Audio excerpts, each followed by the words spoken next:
ગાંધીના ગુજરાતમાં દારૂબંધીના કાયદામાંથી પાટનગર ગાંધીનગર સ્થિત ગિફ્ટ સિટીને બાકાત કરતા લોકચર્ચા જાગી છે।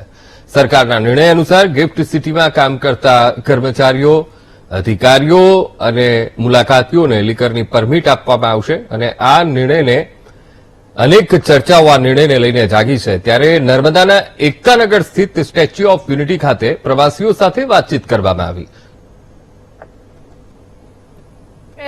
ડિબેટ કરવા જઈએ તો બહુ મોટો ચર્ચા થઈ શકે એમ છે, પણ બહારના લોકો માટે કદાચ એ અલાઉ થવું જોઈએ, પણ ગુજરાતને લીકર ફ્રી થવું એ એક સ્ટેટમેન્ટ એ મને બરાબર નથી લાગતું।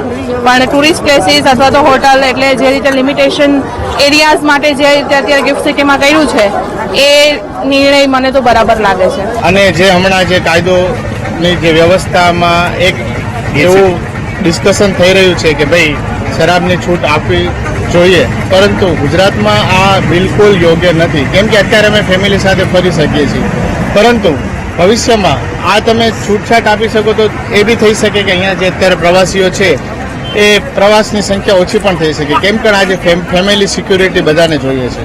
અને જે નશો છે એવી વસ્તુ છે કે નશો કર્યા પછી માણસને પોતાના વ્યક્તિત્વનું ભાન રહેતું નથી, ઇવન એમના પરિવારના સભ્યો સાથે પણ અભદ્ર વર્તન કરતા હોય છે, તો પછી પર્યટકો સાથે ના કરે એની શું ખાતરી અને શું ગેરંટી? એટલે આ તો ના જ થવું જોઈએ, આના માટે તો કડક જ નિયમ હોવા જોઈએ ગુજરાત લેવલ। ઓકે।